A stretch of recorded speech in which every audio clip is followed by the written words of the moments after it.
So let me tell y'all, I'm sitting here in the hospital because of stress. Let me tell you why. Um, so I was married to an African. I keep on saying that I'm over it. I'm over it.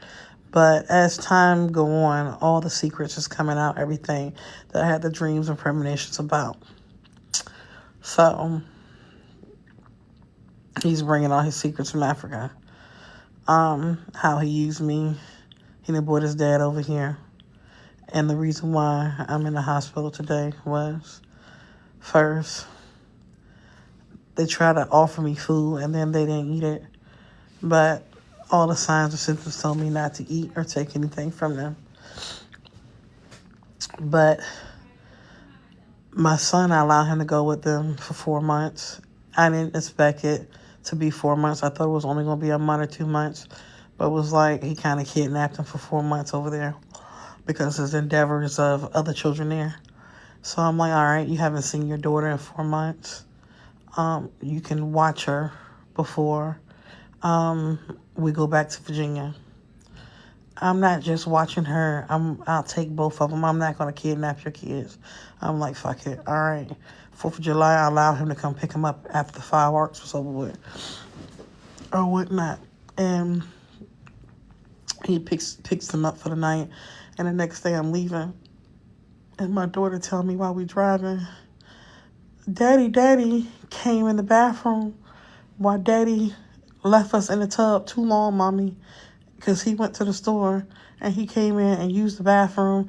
He didn't pull the curtain. He didn't tell me to turn the other way or anything. He just came in and peed everywhere and something pinched her cheeks or some shit like that. Or whatnot. So the mom and me, let me see how I'm taking a breath. The mom and me, I probably was in like Baltimore then. I'm like, I'm about to turn around and let the bodies hit the fucking floor. But I had to stop because I literally just got off of papers. Thank God, with no a sponge completely, because my God, my Creator moved mountains when you pray for justice, because that man hit me first. And all of his brothers have did that with American women. Play the push-out game. Maybe not charges, but play the push-out game when they are done with the marriage, meaning you'll be living in hell until you get up and go the other way or whatnot. And if you don't know that you're being strategized against, you will lose everything like I did. I lost everything and got used or whatnot. So it's really a game if you're trying to save your marriage. Now you're doing any and everything to see what is wrong, what you're doing wrong. But they already moved the fuck on because they only needed you for what they needed you for. And they will give you a baby because they want the little pretty American babies, because that's clout when they take them back to Africa. Because they like when women fight over them, but that's not what we do here in America. That's not what we do. So make a long story short, I was getting off of papers for that. And it's all expunged off me completely. But I still had to sit down for 2 years because I was in Virginia and I never went back to Indiana in those 2 years. So I have to tread very lightly on that situation because I don't want to be set up again. So I called him. I said, listen to what your daughter got to say, because I want you to hear it from your daughter's mouth or whatnot. First he acted like he couldn't hear it.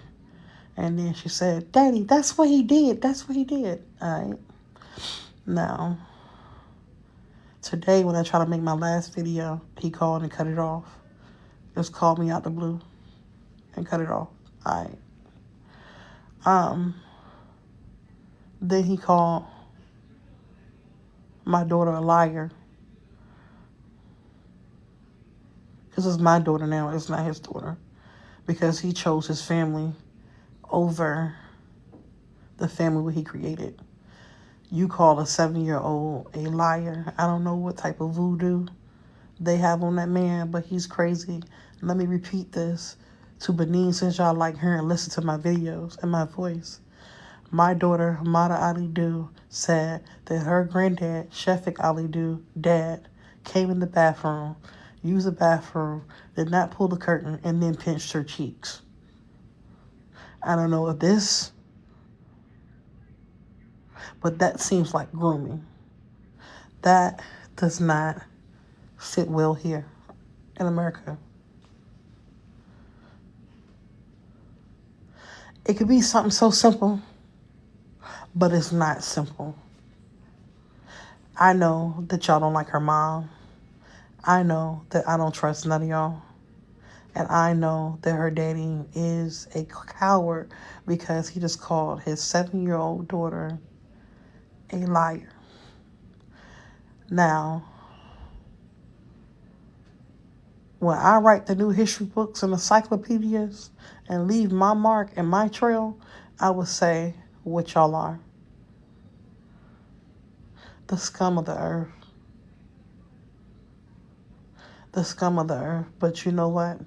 I'm going to look at it as more the positive side. I'm going to let the courts deal with it. I'm going to let the courts deal with it. Because that's indecent exposure.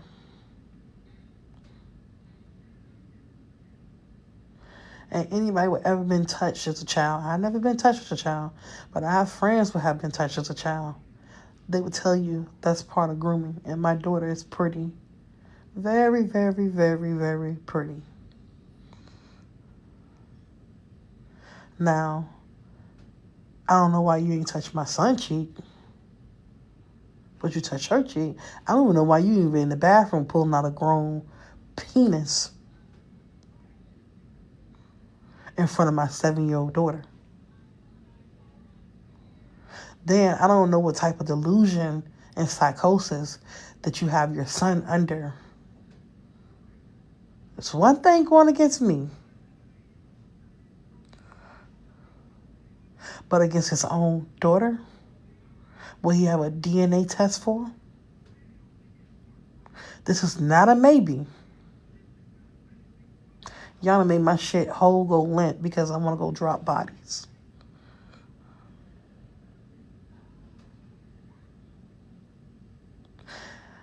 I'm feeling insane right now. Sitting here while they're monitoring my body because I have to calm myself down. And my sisters and them, I thought I was over it. And I'm in the hospital just bust out crying. Because I'm not over it. I'm tired of y'all playing with minds that came out of my womb. And the only thing y'all been doing is keep on giving me wounds that I have to heal with my children. Y'all already took their father, my ex-husband. Y'all not going to destroy my kids. This is the end. And I feel like I got to play in the background day after day. Like some set it off shit for real. And I'm not smiling about it because I can't even fucking smile.